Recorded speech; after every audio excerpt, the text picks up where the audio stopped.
Greetings, welcome to my travel channel, where travels begin at home. My name's Thomas, and I'm filming in Baku, Azerbaijan's capital, 6 months before COVID became a world pandemic in 2020. Azerbaijan is a land of fire, oil, and mesmerising neo-coloured jams, often eaten while sipping tea. Baku certainly does feel hectic, with non-stop four-lane traffic cutting and weaving its way around the centre of town. But on a plus side, it's here that you can come and witness the Formula One Grand Prix night racing, one of the few places in the world, in fact, where you can actually see that.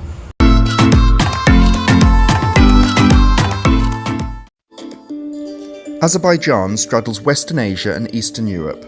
It is surrounded by Iran to the south, Georgia and Armenia to the north and west, the Greater Caucasus and Dagestan to the north, and the Caspian Sea to the east. Also, an exclave of Azerbaijan, known as the Nakhchivan Autonomous Republic, is sandwiched between Iran, Armenia, and an 8-kilometre stretch of land with Turkey in the northwest corner of it. The Absheron Peninsula, shaped a bit like a vulture's head, encompasses the capital city Baku. It is in and around this region you are among rich oil resources and over a third of the world's discovered mud volcanoes.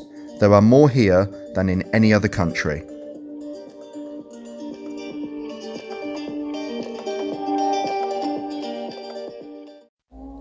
One thing that attracted me to this country are its plethora of mud volcanoes. Azerbaijan contains roughly 400 of them. Associated with oil fields, many can be found in and around the Absheron Peninsula. Locals have various names for them, namely Gainacha, meaning boiling water, and Bozdagh, meaning grey mountain. The country's topography is clearly quite unique, but it's not only bubbling mud that can impress first-time visitors to the region. The impressive architecture such as the Carpet Museum or the Haydar Aliyev Centre, designed by internationally recognised Iraqi-British architect Zaha Hadid, and remnants of an ancient religion were a big draw to me. Having travelled through neighbouring Georgia and Armenia 5 years before, I was even more eager to get a taste of a notably different country within the same region of the globe.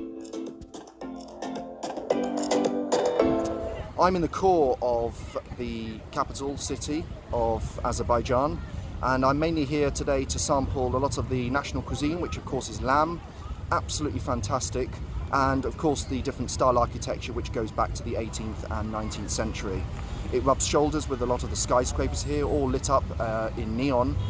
The flame towers positioned not too far from where I'm standing now are one testament of the types of modern architecture Baku is so famous for.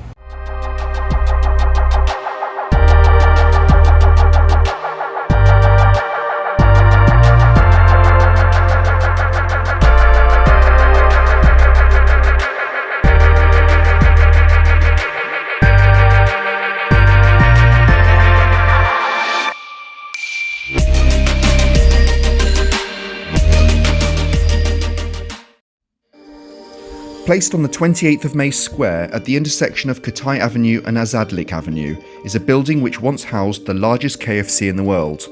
Whilst it's a long way from Kentucky, I was interested to take a snapshot of this site. The windows and entrance have definitely been neglected. A carpet of pigeon poo lies in its place, the windows covered in smoke fumes and dust.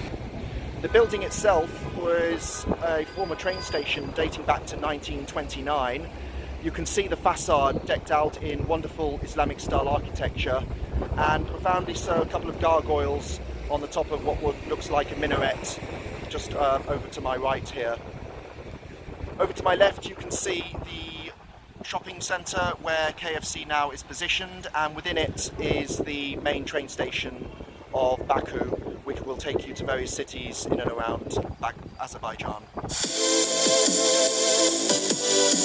Standing on the busy shopping street of Nizami is much like London's Oxford Street in England, except with a lot more character, national identity, and as you can see behind me, no cars. The traffic-free street dates back to 1864, when it became an important part of the city's planning project after an earthquake in the region's old capital of Shamahi. Nizami's mix of European-style 19th century architecture with modern-day architecture is a wonderful splash of colour down the entire street.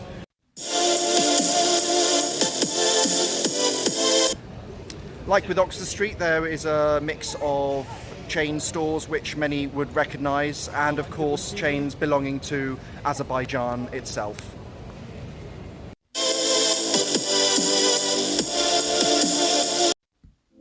Following my reconnaissance of downtown Baku, I decided to get away from the fancy streets and showy LED displays for a bit. Instead, I turned my attention to the World Fireplace and its significance in modern-day Azerbaijan. Evidence of Zoroastrianism is another reason to visit Azerbaijan. It ranks as perhaps the oldest continuously practiced religion, dating back about 3,500 years in what was then Persia, now Iran. Atashgar Fire Temple is one testament to what once served as a place of worship. On balance, some claim it as a Hindu place of worship over Zoroastrianism. Built over a natural gas vent igniting a large flame, exploitation of gas over the years exhausted its existence.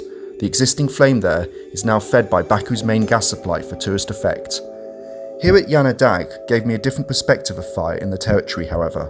The natural gas jets from this porous rock leave a 10-metre long wall of continuously burning flames. Come here at least for the stories tied to it, and maybe you can catch a glimpse of it after daylight. I got here by local marshrutka from the nearest metro stop, Kougl. Taking 40 minutes, it cost about 25 pence in sterling. Transport across the country is incredibly cheap. Entrance to the site, whilst very commercialised, is also affordable. I paid 9 manat, which according to the current exchange rate is just over $5. There aren't too many tourists, to say the least, and I've pretty much got the whole area to myself. A lot of tour groups in the centre of Baku operate tours to, of course, one of these key sites, but I decided to come here alone, which was quite an experience, to say the least.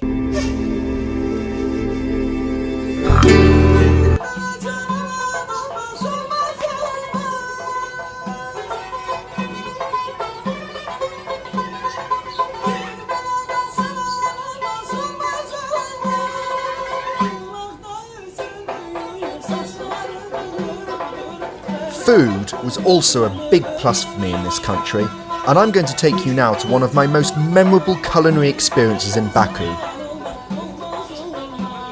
I've ordered mutton with some vegetable skewers, pancakes.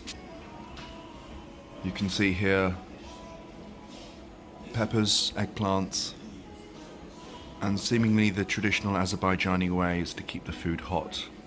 By candlelight, you can still see it sizzling away in the oil.